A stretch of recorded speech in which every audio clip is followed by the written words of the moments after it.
আসসালামু আলাইকুম, আমন্ত্রণ জানাচ্ছি মাই টিভি রাতের সংবাদে। আপনাদের সঙ্গে আছি আমি আরশিদ আলী। শুরুতেই জানাবো সংবাদ শিরোনাম। সাংবাদিক ও পর্যবেক্ষকদের নির্বাচনী কাজে বাধা দিলে কারাদণ্ড। মন্ত্রিপরিষদ বৈঠকে আরপিও সংশোধন, ব্যাংকে থাকবে না এক পরিবারের 3 জনের বেশি পরিচালক। ওমরা করতে গিয়ে বাস দুর্ঘটনায় নিহত 20 জনের মধ্যে 8 জন বাংলাদেশি, আহত আরও 29 জন। বিএনপিকে সংলাপের জন্য চিঠি দেয়নি নির্বাচন কমিশন, জানালেন সিইসি। আহ্বান জানানো হয়েছে অনানুষ্ঠানিক আলোচনার জন্য। ওটিটি প্ল্যাটফর্মে দেশি বিদেশি স্যাটেলাইট চ্যানেল সম্প্রচার বন্ধ সহ 5 দফা দাবি জানিয়েছে কোয়াব। নীতিমালা বাস্তবায়ন হলে সব জটিলতা নিরসন হবে বললেন তথ্যমন্ত্রী। নওগাঁয় সুলতানা জেসমিনের মৃত্যুর ঘটনা তদন্তে উচ্চ পর্যায়ের তদন্ত কমিটি গঠনের জন্য হাইকোর্টের রিট। অস্বাভাবিক উচ্চ রক্তচাপজনিত কারণে মৃত্যু জানিয়েছে র্যাব।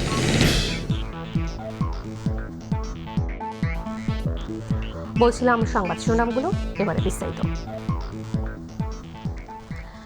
নির্বাচনের সময় গণমাধ্যম কর্মীদের কাজে বাধা দিলে 2 থেকে 7 বছর কারাদণ্ডের বিধান রেখে গণপ্রতিনিধিত্ব সংশোধন আইনের নীতিগত অনুমোদন দিয়েছে মন্ত্রিসভা। প্রধানমন্ত্রীর কার্যালয়ে অনুষ্ঠিত মন্ত্রিসভার বৈঠকে এই অনুমোদন দেওয়া হয়। এতে সভাপতিত্ব করেন প্রধানমন্ত্রী শেখ হাসিনা। বৈঠকে ব্যাংক কোম্পানি আইন সংশোধনীর খসড়ার চূড়ান্ত অনুমোদন দেয় মন্ত্রিসভা।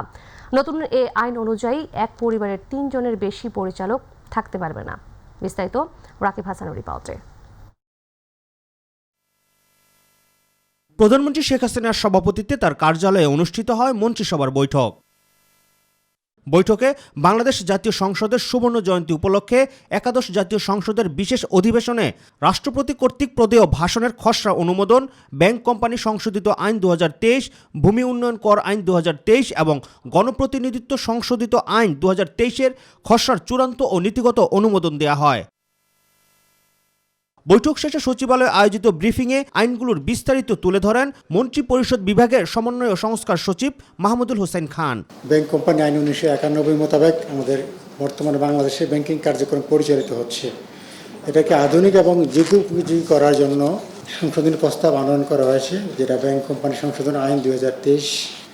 ব্যাংক কোম্পানির পরিচালনা পর্ষদে একক পরিবারের সদস্য সংখ্যা নির্ধারণ, এটা আগে ছিল 4, এটাকে 3 করা হয়েছে, যে কোনো একটা পরিবারের সর্বোচ্চ 3 জন কোনো একটা ব্যাংকের পরিচালনা পর্ষদের সদস্য হিসেবে থাকতে পারবেন। তিনি জানান, সংশোধিত গণপ্রতিনিধিত্ব আইনে নির্বাচনকালীন সময়ের গণমাধ্যম কর্মীদের কাজে বাধা দিলে শাস্তির বিধান রাখা হয়েছে। গণমাধ্যম কর্মী এবং পর্যবেক্ষক আপনাদের এই নিরাপত্তা নিশ্চিত করার জন্য এখানে একটা বিধান রাখা হয়েছে, যে কেউ এই গণমাধ্যম কর্মী ও পর্যবেক্ষকদের তার আইনানুগ কাজে বাধা প্রদান করে সেক্ষেত্রে 2 থেকে 7 বছর পর্যন্ত কারাদণ্ডের বিধান রাখা হয়েছে।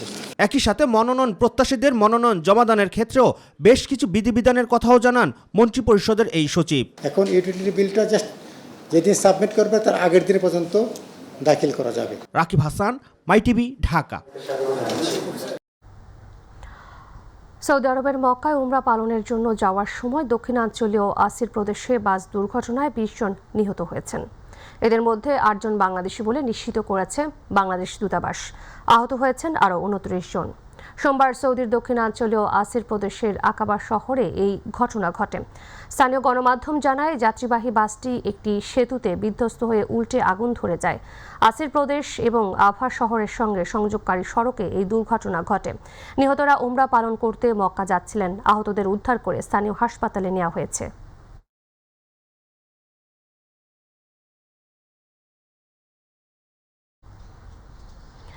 বিএনপিকে সংলাপের আমন্ত্রণ জানানো হয়নি, অনানুষ্ঠানিক আলোচনায় বসার জন্য চিঠি দিয়েছে নির্বাচন কমিশন। এমন তথ্য নিশ্চিত করেছে প্রধান নির্বাচন কমিশনার কাজী হাবিবুল আউয়াল। তিনি বলেন, বিএনপিকে চিঠি দেওয়া সরকারের কূটকৌশল নয়, বরং ইসির সিদ্ধান্ত।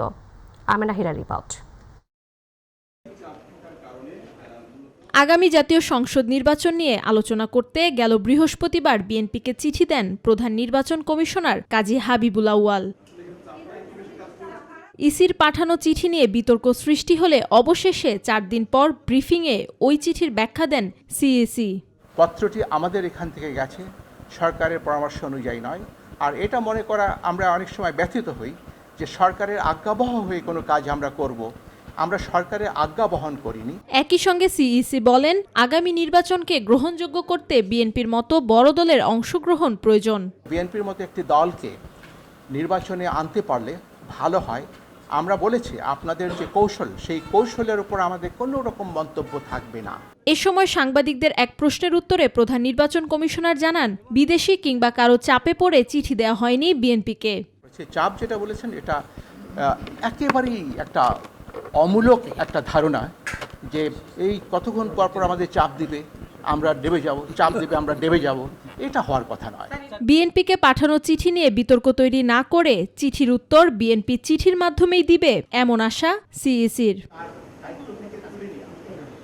আমেনা হীরা, মাই টিভি, ঢাকা। চেতনায় ও মননে বিএনপি ৭১-এর পরাজিত শক্তি পাকিস্তানকে ধারণ করে বলে মন্তব্য করেছেন আওয়ামী লীগের সাধারণ সম্পাদক ওবায়দুল কাদের। দুপুরে এক বিবৃতিতে তিনি একথা বলেন। ওবায়দুল কাদের বলেন, জিয়াউর রহমান স্বাধীনতা বিরোধী শক্তি ও যুদ্ধাপরাধীদের রাজনীতিতে পুনর্বাসিত করে সাম্প্রদায়িক রাজনীতির ধারাকে পরিপুষ্ট করেছিলেন। তার পদাঙ্ক অনুসরণ করে খালেদা জিয়া একইভাবে পাকিস্তানি ভাবাদর্শে রাষ্ট্র পরিচালনা করেছেন। আওয়ামী লীগের সাধারণ সম্পাদক বলেন, আন্দোলনে ব্যর্থ হয়ে বিএনপি নেতারা এমন অসংলগ্ন প্রলাপ বকছেন বলেও মন্তব্য করেন ওবায়দুল কাদের। বিএনপি এখন স্বাধীনতা বিরোধী রাজাকারদের দোসর হিসেবে কাজ করছে বলে মন্তব্য করেছেন আওয়ামী লীগের যুগ্ম সাধারণ সম্পাদক মাহবুবুল আলম হানিফ। ঢাকা বিশ্ববিদ্যালয়ের টিএসসি মিলনায়তনে এক অনুষ্ঠানে একথা বলেন তিনি। এই সরকার হটানোর ক্ষমতা বিএনপি, জামাত, এমনকি তাদের দোসরদের নেই বলেও জানান মাহবুবুল আলম হানিফ। এই বিএনপি এবং তারা ৭১-এর সেই রাজাকারদের, পাকিস্তানিদের দোসর হিসেবে এখন কাজ করছে। এরা স্বাধীনতা সার্বভৌমত্বের বিরুদ্ধে, এরা মুক্তিযুদ্ধের চেতনার বিরুদ্ধে, এরা দেশের উন্নয়ন অগ্রগতির বিরুদ্ধে। আর এই আওয়ামী লীগের সরকারকে, শেখ হাসিনার সরকারকে আন্দোলন করে গণ অভ্যুত্থান ঘটানোর মতো শক্তি বিএনপি বা অন্য কারো শক্তি নেই। ওটিটি প্ল্যাটফর্মে দেশি বিদেশি স্যাটেলাইট চ্যানেল সম্প্রচার বন্ধ সহ ৫ দফা দাবি জানিয়েছে কেবল অপারেটরস অ্যাসোসিয়েশন অব বাংলাদেশ। রাজধানী ইনস্টিটিউশন অফ ডিপ্লোমা ইঞ্জিনিয়ার্সের সংগঠনটির ইফতার মাহফিলের প্রধান অতিথি তথ্য সম্প্রচার মন্ত্রী ডক্টর হাসান মাহমুদের কাছে এই দাবি জানায় কোয়াব। এ সময় মন্ত্রী জানান, কেবল নীতিমালা চূড়ান্ত পর্যায়ে রয়েছে, যা বাস্তবায়ন হলে সব ধরনের জটিলতা নিরসন হবে বলেও জানান তিনি। SMI report.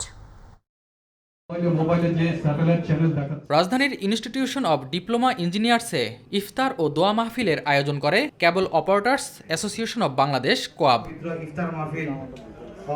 অনুষ্ঠানে কোয়াব নেতারা বলেন, ইন্টারনেটে অবৈধভাবে টিভি চ্যানেল প্রচারে হুমকির মুখে রয়েছে কেবল টিভি খাত। সমস্যা সমাধানে ৫ দফা দাবি জানান তারা। বিভিন্ন ওটিটি প্ল্যাটফর্মগুলি আমরা টাকা দিয়ে পে চ্যানেল কিনে আনি, আর তারা ফ্রিতে সেই চ্যানেলগুলি মানুষের ঘরে ঘরে পৌঁছে দিচ্ছে।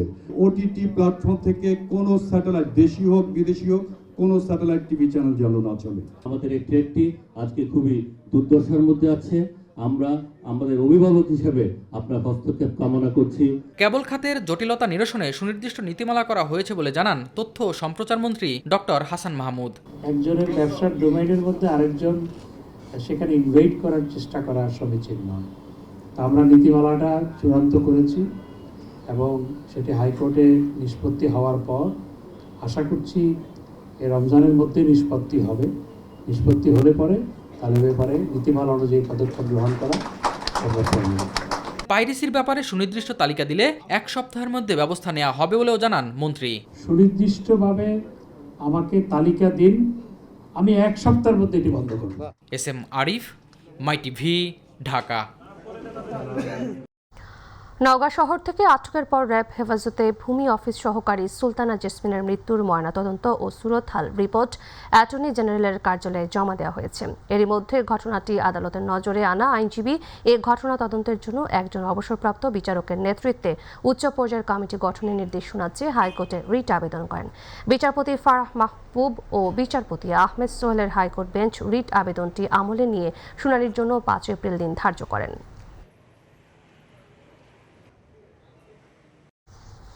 এদিকে রাজধানী কারওয়ান বাজারের র্যাবের মিডিয়া সেন্টারে আয়োজিত সংবাদ সম্মেলনে র্যাবের লিগ্যাল অ্যান্ড মিডিয়া উইং এর পরিচালক খন্দকার আল মঈন জানান, অস্বাভাবিক উচ্চ রক্তচাপজনিত কারণে আটক সুলতানা জেসমিন হাসপাতালে চিকিৎসাধীন অবস্থায় মৃত্যুবরণ করেছেন। তাকে নির্যাতন করা হয়নি বলে দাবি করেন তিনি। এ ঘটনায় একটি তদন্ত কমিটি গঠন করা হয়েছে বলেও সংবাদ সম্মেলনে জানান খন্দকার আল মঈন। কিন্তু যেহেতু উনি অসুস্থ হয়ে গেছেন এবং এখানে অপারেশনের প্রক্রিয়াগত কোনো দুর্বলতা আছে কিনা বা এখানে আমাদের আর কারো ইনভলভমেন্ট আছে কিনা, এটা কিন্তু এখনই বলার মতো সময় আসেনি। কারণ আমরা যে আপনারা দেখেছি প্রাথমিকভাবে যে আমরা মেডিকেল রিপোর্ট পেয়েছি, সেখানে নওগাঁতে যে আমরা নেওয়া হয়েছিল, নওগাঁর ডাক্তারও কিন্তু আপনাদের মিডিয়ার সাথে কথা বলেছে। সো এখন পর্যন্ত ওইরকম কিছু আসেনি, বাট তদন্ত কমিটি কাজ করবে, তাদেরকে সময় দেওয়া হয়েছে। তদন্ত কমিটি যদি তাদের তদন্তে এই ধরনের কোনো গাফিলতি পায়, আমরা অবশ্যই আমরা আইনানুগ ব্যবস্থা গ্রহণ করব। অপ্রাপ্তবয়স্ক চালকদের হাতে রাজধানীর সড়ক ভয়ানক হয়ে উঠছে লাইসেন্স ও ফিটনেসবিহীন লেগুনা গাড়ি। এসব চালকদের নেই কোনো লাইসেন্স কিংবা পূর্ব অভিজ্ঞতা, ফলে প্রায় ঘটছে দুর্ঘটনা। প্রতিনিধি শাহজালাল জুয়েলের রিপোর্ট জানাচ্ছেন শামস তাবরিজুচ্ছ্বাস। রাজধানীতে পরিচিত এক পরিবহন লেগুনা। দ্রুত সময়ে গন্তব্যে পৌঁছাতে নিম্ন ও মধ্যবিত্তদের কাছে লেগুনাই একমাত্র ভরসা। এসব লেগুনার স্টিয়ারিংয়ে বসা বেশিরভাগই অল্প বয়সী কিশোর। আর লাইসেন্স ছাড়া ড্রাইভারদের হাতে লেগুনার স্টিয়ারিং থাকায় প্রায়ই ঘটছে বড় ধরনের দুর্ঘটনা। যাদের লাইসেন্স নাই তাদের রাস্তায় গাড়ি চালাইতে না দেওয়াটাই ভালো। এখানে লেগুনালা যাওয়ার কথা না, সে রং সাইডে যে ওভারটেক করে নিয়ে আমার ছেলেকে অ্যাক্সিডেন্ট করে চলে গেছে, দাঁড়ায়ও নি। আমি দেখি যে এদের ম্যাক্সিমাম বয়স অল্প এবং অনেকেরই লাইসেন্স নেই। উত্তরা হাউস বিল্ডিং থেকে দিয়াবাড়ি, জসিমুদ্দি থেকে বাউনিয়া বাজার, আজমপুর থেকে পাকুন্দিয়া রুটে এসব লেগুনা চলছে বেপরোয়াভাবে। অধিকাংশ লেগুনার নেই রুট পারমিট। আমি রানার গাড়ি বাই করছি, আর এক মাস পর আমি বিআরটিতে পরীক্ষা দিলাম। বাসায় কেন লাগছে গাড়ির লাইসেন্স কি বাসায় থাকার কথা? বুলেট লাগাচ্ছি, লাইসেন্স নাই, পুলিশ ধরে না।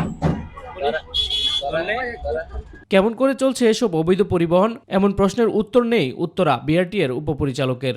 অন্যদিকে বিষয়টি নিয়ন্ত্রণে কাজ করে যাচ্ছে বলে জানান ট্রাফিক উত্তরা পূর্ব জোনের সহকারী পুলিশ কমিশনার। আমরা সেই মোবাইল টিমকে অবশ্যই অবহিত করব, ওনাদেরকে রিকোয়েস্ট করবো, আমাদের সদর কার্যালয়ে তাদেরকে বলবো যাতে বিশেষত এই উত্তরা অঞ্চলে এই লেগুনাগুলোর বিরুদ্ধে অ্যাকশন নেওয়া হয়। যেসব চালকের লাইসেন্স নেই সেটা মামলা হচ্ছে, আর যেসব গাড়ি কাগজপত্র সাথে নেই, আমরা সাথে না থাকলে পরে গাড়ি রেকারিং হয় বা মামলা করা যায় না, রেকারিং হয়। সড়কের শৃঙ্খলা প্রতিষ্ঠায় কাগজপত্র ছাড়া অবৈধ যানবাহন চলাচলের বিরুদ্ধে আরও কঠোর হতে হবে বলে মনে করছেন সংশ্লিষ্টরা। শামস তাবরিজুচ্ছ্বাস, মাই টিভি নিউজ ডেস্ক।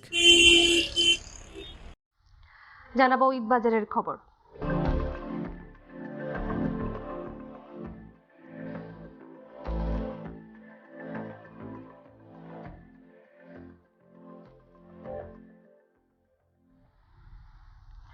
রমজানের পঞ্চম দিনে সিলেটে এখনও জমে ওঠেনি শপিং মলগুলো। বিক্রেতারা বলছেন 10 রমজানের পর থেকে ক্রেতার সমাগম কিছুটা বাড়তে পারে। অন্যদিকে ক্রেতারা বলছেন দ্রব্যমূল্যের ঊর্ধ্বগতির কারণে আয় ব্যয়ের সামঞ্জস্য রেখে ঈদ কেনাকাটার হিসেব করছেন তারা। প্রতিনিধি মৃণালকান্তি দাসের তথ্য, ভিডিও চিত্রে SM খোরশেদ আলমের রিপোর্ট। প্রতি বছর রমজানের প্রথম থেকেই ক্রেতারা নতুন কাপড় কেনার জন্য শপিং মলগুলোতে ভিড় করলেও এবারের চিত্র ভিন্ন। রোজার পঞ্চম দিনেও কাঙ্ক্ষিত ক্রেতার সমাগম নেই মার্কেটগুলোতে। সিলেটের প্রাণকেন্দ্র মধুবন, হাসান সহ বিভিন্ন মার্কেট ঘুরে দেখা যায় বেশিরভাগ দোকান খালি। অলস সময় পার করছেন ব্যবসায়ীরা। বর্তমানে কাস্টমার নাই, একেবারে মার্কেট এখনো পুরোপুরি জমে নাই। বিসর্জন না গেলে বোঝা যাচ্ছে না আমরা ব্যবসা। করোনার কারণে গত 2 ঈদুল ফিতরে কেনাকাটা জমে ওঠেনি, ফলে আর্থিক ক্ষতির সম্মুখীন হন ব্যবসায়ীরা। এবার সেই ক্ষতি কিছুটা পুষিয়ে নেয়ার প্রত্যাশায় তাদের। সিলেটে লাস্টের 10 দিন হিউজ ব্যবসা হয়, এই বছর আমরা আরো পুষাই আশা করতেছি ব্যবসাটা আলহামদুলিল্লাহ ভালো হবে। এবার সবকিছুর দাম বেশি, তাই নতুন করে আয় ব্যয়ের হিসাব মেলাচ্ছেন ক্রেতারা। দেখতেছি কাপড় কিরকম, এখনো কেনাকাটা হয়নি, দেখি আমার বাজারের ভিতরে যদি হয়ে যায় তা কিছু কেনাকাটা করবো। আর একটু রেট বেশি, অন্য মার্কেটে দেখতে পারি। 10 রমজানের পর থেকে ঈদের কেনাকাটা জমবে বলে আশা প্রকাশ করছেন ব্যবসায়ীরা। SM খোরশেদ আলম, মাই টিভি নিউজ ডেস্ক।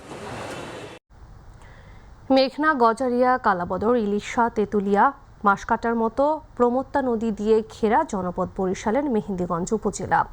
যোগাযোগের নৌপথই প্রধান মাধ্যম হলেও নদীগুলোতে চর জেগে ওঠায় বিপর্যস্ত হয়ে পড়েছে যোগাযোগ ব্যবস্থা। বাধাগ্রস্ত হচ্ছে ব্যবসা বাণিজ্য। অন্যদিকে প্রভাবশালী চক্রের অবৈধ ড্রেজিংয়ের ফলে বিলীন হচ্ছে লোকালয়, জমিসহ বিভিন্ন স্থাপনা। প্রতিনিধি এহসান রেজা জিতু এবং মোস্তাফিজুর রহমান শিবলুর তথ্য এবং শামীম খানের ছবিতে মাহবুব সৈকতের রিপোর্ট। এ দৃশ্য বরিশাল জেলার দ্বীপ উপজেলা মেহেন্দিগঞ্জের। প্রমত্তা নদীগুলোর বুকে এখন ধুধু বালুচর। স্বাভাবিকভাবেই বিপর্যস্ত হয়ে পড়েছে এই দ্বীপ উপজেলার মানুষের যোগাযোগের প্রধান মাধ্যম নৌপথ। লস ফেরাই সময় সরে আটকায়া যায়। ট্রলার আমাদের মাঝখানে বাইজে পড়ে, আমরা যাতায়াত করতে পারছি না, কারণ আমাদের লঞ্চ আটকে যায় চরের কারণে। তো আমাদের জাহাজ চালাইতে খুবই কষ্ট হয়, নদী ভরাট হয়ে গেছে। উপজেলা সদর এবং ঐতিহ্যবাহী পাতারহাট বন্দরের প্রবেশের একমাত্র সংযোগ খালের মুখে দীর্ঘদিন থেকেই নাব্যতা সংকট, নৌযান চলাচলও তাই প্রায় বন্ধ। ধস নেমেছে ব্যবসা বাণিজ্যে। আমাদের রাস্তার মাথা ড্রেজিং করলে আমরা বাজারের ভিতরে ট্রলারগুলো ঢুকবো, এখন ঢোকে না, আমাদের মাল আনতে অনেক খরচ। ড্রেজিং করে দিত সুবিধা, আমার ব্যবসার জন্য অনেক উপকৃত হইতো। নদীর বুকে মাঝে মাঝেই দেখা যায় সংশ্লিষ্ট কর্তৃপক্ষের ড্রেজারের অস্তিত্ব, তবে নামমাত্র ড্রেজিংয়ে মিলছে না সুফল। সরকার বাজিয়া করি দক্কার খাই হরিয়া যায়, মানুষ একজনের তিনজন উল্লিয়ে পড়ি। সেই ড্রেজিং ব্যবস্থাটা আমার যা মনে হয় পরিকল্পিত হচ্ছে না। অন্যদিকে এ অবস্থার সুযোগ নিচ্ছে একাধিক অসাধু সিন্ডিকেট। অনানুমোদিত ড্রেজার দিয়ে যথেচ্ছা কেটে নিচ্ছে বালু। এটা তো আমরা বলতে পারবো না, আমরা তো কর্মচারী, আমরা তো আর বলতে পারবো না। আমাদের এটা পারমিশন টিউনও সব দিছে, কথা বলছিলাম উলাইনা কোস্টগার্ড, সে আবার পারমিশন দিছে, তারপর আমরা চালাইতেছি। ফলে আসছে বর্ষা মৌসুমে ভয়াবহ ভাঙন কবলিত হওয়ার শঙ্কায় ভুগছেন বাসিন্দারা। রাত্রেও কাটে, দিনও কাটে। ঠিক আছে, কোন দিয়া ব্যাকি লইয়া গেছে ভাঙ্গা নদী। তুলা সিজনে কিছু বস্তা বাস্তি ভালোই তো মনে হয় যে টিকতো, বর্ষা সিজনে তো আর টিকে না। বর্ষা সিজনে একদিকে ভালো, আরেকদিকে লইয়া দেখা। প্রশাসনের বিভিন্ন দপ্তরে ধর্ণা দিচ্ছেন ভুক্তভোগীরা, কিন্তু মিলছে না কোনোই সুফল। টিউনি সাহেবের দায়িত্ব এটা, টিউনি সাহেবের কাছে গেছি, এখন টিউনি সাহেব কি করবে না করে এটা তার ব্যাপার। দেখতে আছে, খালি দেখতে আছে। অবৈধ ড্রেজারের বিরুদ্ধে উপজেলা প্রশাসনের সাঁড়াশি অভিযানও হয় কদাচিৎ। প্রথম থেকেই এখানে জিরো টলারেন্স ভূমিকায় আমি আছি এবং আপনারা জানেন যে ইতিমধ্যে অনেকগুলো মোবাইল কোর্ট করেছি এবং এটি চলমান রয়েছে। তবে দিন পার হলেই আবার ফিরে যায় আগের চিত্রে, বরং উল্টো অপরাধীদের গতি বৃদ্ধি পায় বহুগুণ। কলেজ মাদ্রাসা যেটুকুই আছে এটুকু চলে যাবে। মাহবুব সৈকত, মাই টিভি, মেহেন্দিগঞ্জ। গাজীপুরে ভারতীয় জালরুপি ও বাংলাদেশে জাল টাকা জব্দ সহ ক্রয় বিক্রয় চক্রের 4 জনকে গ্রেফতার করেছে গাজীপুর মহানগর গোয়েন্দা পুলিশ। সকালে জিএমপি গোয়েন্দা কার্যালয়ে সংবাদ সম্মেলনে ডিসিডিবি ও মিডিয়া মোহাম্মদ ইব্রাহিম খান জানান, গোপন সংবাদের ভিত্তিতে মাঝারুল ও সবুজ নামের 2 জনকে গ্রেফতার করে পুলিশ। তাদের কাছ থেকে ভারতীয় 3,44,000 জাল রুপি এবং বাংলাদেশে 6,92,000 জাল টাকা উদ্ধার করা হয় এবং তাদের দেয়া তথ্য মতে আরও 2 জনকে গ্রেফতার করে পুলিশ। এই ধরনের একটি কাউন্টারফিট চক্রকে আমরা গ্রেফতার করতে সক্ষম হয়েছি। সর্বমোট 3,44,000 টাকার ভারতীয় জাল রুপি এবং 6,92,000 জাল নোট উদ্ধার করি। দীর্ঘদিন ধরে জনবল সংকট রয়েছে চাঁপাইনবাবগঞ্জের আঞ্চলিক পাসপোর্ট অফিসে। জনবল কম থাকায় সেবা দিতে হিমশিম খেতে হচ্ছে তাদের, ফলে চরম ভোগান্তি পোহাতে হচ্ছে পাসপোর্ট করতে আসা ব্যক্তিদের। প্রতিনিধি মোহাম্মদ তারেক আজিজের রিপোর্ট, জানাচ্ছেন এসএম হামিম। জনবল সংকটে নাজেহাল চাঁপাইনবাবগঞ্জের আঞ্চলিক পাসপোর্ট অফিস। আবেদনের সংখ্যা বাড়লেও দীর্ঘদিন ধরে জনবল নিয়োগ না করায় হিমশিম খেতে হচ্ছে কর্মকর্তাদের, যার ফলে প্রতিনিয়ত পাসপোর্ট করতে ও নিতে আসা ব্যক্তিদের চরম ভোগান্তি পোহাতে হচ্ছে। যেখানে 50টা কাজ হওয়ার কথা সেখানে 20টা হচ্ছে, 10টা হচ্ছে। জনবল আরো বাড়াতে হবে। কাজের যারা লোক রয়েছে তাদেরকে এক জায়গায় ফিঙ্গার নিচ্ছে, ওরাই দেখতেছে আবার ছবি তুলতেছে, ওদের কষ্ট হচ্ছে আমরা দেখতে পাচ্ছি। সম্প্রতি সময়ে কুরিয়ায় রেজিস্ট্রেশনের জন্য এখন কাজের চাপ বেশি, তাই সন্ধ্যা পর্যন্ত কার্যক্রম পরিচালনা করা হচ্ছে। যে মানুষগুলো আসছে, আমি তো একসাথে 10 জনের কাজ করতে পারবো না, আমাকে একজন বা একজন করতেই হবে। এখন সেই অনুযায়ী করতে গেলে একটু অবশ্যই লাইনে দাঁড়ায় সময় তো একটু লাগবেই।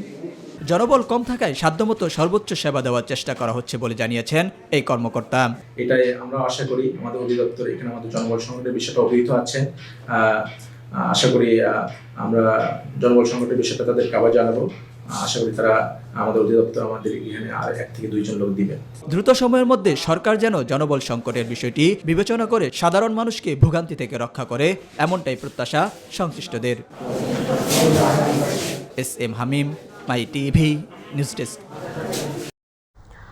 গ্রামীণ ব্যাংক প্রধান কার্যালয়ের উদ্যোগে মহান স্বাধীনতা দিবস 2023 উদযাপন করা হয়েছে। এ সময় মহান স্বাধীনতা দিবস উদযাপন কর্মসূচির অংশ হিসেবে আলোচনা সভা অনুষ্ঠিত হয়। অনুষ্ঠানে আলোচকরা মুক্তিযুদ্ধের নানা ইতিহাস তুলে ধরেন। আলোচনার সভায় প্রধান অতিথি হিসেবে উপস্থিত ছিলেন বাংলাদেশ ব্যাংকের সাবেক গভর্নর অধ্যাপক ডক্টর আতিউর রহমান। অতিথি হিসেবে উপস্থিত ছিলেন গ্রামীণ ব্যাংক পরিচালনা পর্ষদের পরিচালক মোহাম্মদ জসিমউদ্দিন এবং বিশেষ অতিথি হিসেবে উপস্থিত ছিলেন গ্রামীণ ব্যাংকের ব্যবস্থাপনা পরিচালক মোহাম্মদ মোসলেউদ্দিন ও উপব্যবস্থাপনা পরিচালক মোহাম্মদ সাইদুজ্জামান ভুইয়া। অনুষ্ঠানটিতে সভাপতিত্ব করেন গ্রামীণ ব্যাংক পরিচালনা পর্ষদের চেয়ারম্যান অধ্যাপক ডক্টর AKM সাইফুল মজিদ। প্রবাসের খবর।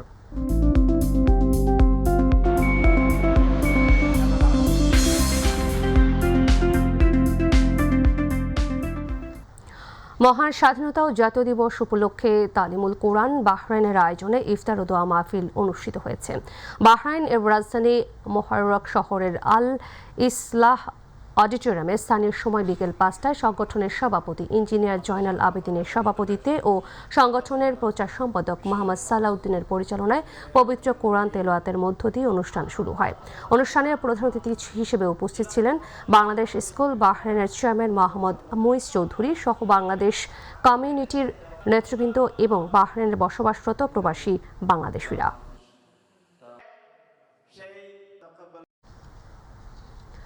পবিত্র মাহে রমজান উপলক্ষে আরব আমিরাতে জমে উঠেছে ইফতার বাজার। দুবাইয়ের দেইরা বাংলা বাজার নামে খ্যাত বাজারে চলছে জমজমাট ইফতার বাজার। এখানে রয়েছে অনেকগুলো বাংলাদেশি রেস্টুরেন্ট, যেখানে পাওয়া যায় বাংলাদেশি বাবুর্চি দ্বারা তৈরি করা বাংলা স্বাদে বিভিন্ন প্রকার ইফতার সামগ্রী। তাই প্রবাসী বাংলাদেশিরা ভিড় জমায় এই রেস্টুরেন্টগুলোতে। এখানে রয়েছে breakfast restaurant, Dhaka Darbar restaurant, Sharfuddin restaurant, KBN restaurant, Feni restaurant ও দেশু রেস্টুরেন্ট সহ অনেক বাংলাদেশি রেস্টুরেন্ট। ইফতারে আগ মুহূর্তে এই এলাকাটি দেশের বাজারে রূপ নেয়।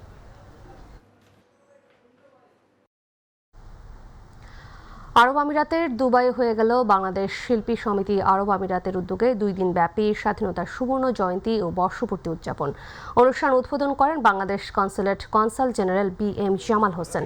সংগঠনের সভাপতি জাবেদ আহমেদ মাসুমের সভাপতিত্বে ও সহসভাপতি মামুন রেজা ও সাধারণ সম্পাদক শামস সুমনের সঞ্চালনায় উপস্থিত ছিলেন কনসুলেটের প্রথম সচিব ফকির মনোয়ার সহ বিভিন্ন সংগঠনের নেতৃবৃন্দ ও গণমাধ্যম কর্মীরা।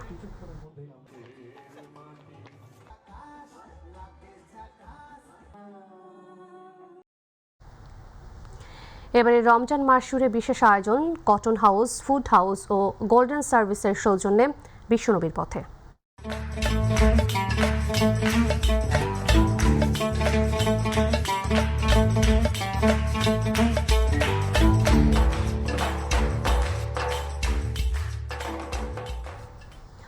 হজ ও উমরা গুরুত্বপূর্ণ ইবাদত। এই দুইটির সওয়াব ও ফজিলত অপরিসীম। বিভিন্ন হাদিসে হজ উমরার বিপুল সওয়াবের কথা এসেছে। হজের সময় নির্ধারিত হলেও উমরা বছরের যে কোনো সময় আদায় করা যায় এবং হজের তুলনায় উমরা সহজ আমল। তবে পবিত্র রমজান মাসে উমরা পালন করলে হজের সমতুল্য সওয়াব পাওয়া যায়। অন্যদিকে পবিত্র রমজান মাসেই সবথেকে বেশি উমরা হাজির দেখা মিলে পবিত্র নগরী মক্কা এবং মদিনাতে। দর্শক, food house Riyadh, cotton house ও গোল্ডেন সার্ভিসের সৌজন্যে বিস্তারিত আব্দুল হালিম নিহরের প্রতিবেদনে। পবিত্র মাহে রমজান বিশ্ব মুসলিম উম্মার বিশেষ একটি মাস, আর এই মাসের শুরুতেই উমরা পালনে মক্কায় লাখো মুসল্লির ঢল। যাদের সুযোগ ও সামর্থ্য রয়েছে তারা সম্ভব হলেই রমজানে পবিত্র উমরা পালন করার চেষ্টা করেন, এটাই তার প্রমাণ। কারণ হাদিসে আছে, রমজানে পবিত্রতা রক্ষা ও ইবাদতে সুন্দরভাবে পালনের পাশাপাশি বিপুল সওয়াব রয়েছে পবিত্র রমজান মাসে উমরা পালনে। রমজানে উমরার বিশেষ গুরুত্ব ও ফজিলত রয়েছে। নবী করিম সাল্লাল্লাহু আলাইহি সাল্লাম বেশ কিছু বাণী রয়েছে হাদিসে। হাদিস অনুযায়ী রমজানে উমরা পালন করলে একটি বড় হজের সমতুল্য সওয়াব রয়েছে। বুখারী 1782। এছাড়াও গুনাহগারের গুনাহ মাফ হয়, দোয়া কবুল হয়, রিজিক বাড়ে। অধিক উমরা করার মাধ্যমে আল্লাহ তাআলা উমরা পালনকারীর রিজিকে বরকত দেন। রাসূল সাল্লাল্লাহু আলাইহি সাল্লাম ইরশাদ করেন, তোমরা ধারাবাহিক হজ ও উমরা আদায় করতে থাকো। এই দুটি আমল দরিদ্র ও গুনাহ বিদরিত করে দেয়। তবে এবার সৌদি আরবের পবিত্র রমজান মাসে কেউ একবারের বেশি উমরা পালন করতে পারবেন না বলে জানিয়েছেন সৌদি আরবের হজ ও উমরা মন্ত্রণালয়। মন্ত্রণালয়ের পক্ষ থেকে জানানো হয়, যারা হজ করতে চান তাদের নুসুক অ্যাপ থেকে অনুমোদন নিতে হবে, নির্ধারিত সময়কে গুরুত্ব দিতে হবে। রমজানে সবাই যেন সুন্দরভাবে উমরা পালন করতে পারেন, উমরা পালনে কোনো প্রকার ব্যাঘাত যেন সৃষ্টি না হয়, তার জন্যই মূলত এমন সিদ্ধান্ত। আব্দুল হালিম নিহন, মাই টিভি, সৌদি আরব। আন্তর্জাতিক সংবাদ।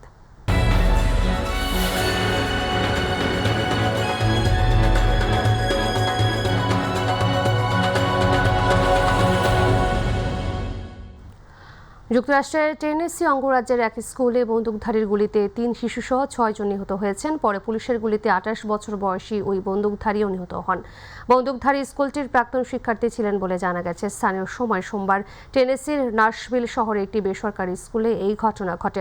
নাশভিলের পুলিশ প্রধান জন ট্রেক সাংবাদিকদের জানান, তাৎক্ষণিকভাবে হামলার উদ্দেশ্য সম্পর্কে জানা যায়নি, তবে সন্দেহভাজন ওই হামলাকারী একটি ইশতেহার ও অন্যান্য লেখা রেখে গেছেন। তদন্তকারীরা এগুলো এখন তদন্ত করছেন। 2023 সালে যুক্তরাষ্ট্রের স্কুলে এখন পর্যন্ত 89টি গুলির ঘটনা ঘটেছে। সংবাদের শেষ প্রান্তে আমরা, তবে যাবার আগে সংবাদ শিরোনামগুলো জানিয়ে দিচ্ছি আরও একবার। সাংবাদিক ও পর্যবেক্ষকদের নির্বাচনী কাজে বাধা দিলে কারাদণ্ড। মন্ত্রিপরিষদ বৈঠকে আরপিও সংশোধন। ব্যাংকে থাকবে না এক পরিবারের 3 জনের বেশি পরিচালক। ওমরা করতে গিয়ে বাস দুর্ঘটনায় নিহত 20 জনের মধ্যে 8 জনই বাংলাদেশি, আহত আরও 29 জন। বিএনপিকে সংলাপের জন্য চিঠি দেয়নি নির্বাচন কমিশন, জানালেন সিইসি। আহ্বান জানানো হয়েছে অনানুষ্ঠানিক আলোচনার জন্য। ওটিটি প্ল্যাটফর্মে দেশি বিদেশি স্যাটেলাইট চ্যানেল সম্প্রচার বন্ধ সহ 5 দফা দাবি জানিয়েছে কোয়াপ। নীতিমালা বাস্তবায়ন হলে সব জটিলতা নিরসন হবে বললেন তথ্যমন্ত্রী। নওগাঁয় সুলতানা জেসমিনের মৃত্যুর ঘটনা তদন্তে উচ্চ পর্যায়ের তদন্ত কমিটি গঠনের জন্য হাইকোর্টে রিট। অস্বাভাবিক উচ্চ রক্তচাপজনিত কারণে মৃত্যু জানিয়েছে র্যাব।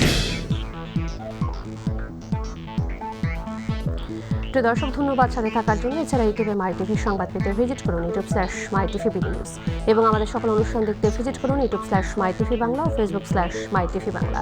আমাদের পরবর্তী সংবাদ রাত 12টা 30 মিনিটে দেখার আমন্ত্রণ জানিয়ে বিদায় নিচ্ছি আমি আরশিদা আলী। আল্লাহ হাফেজ।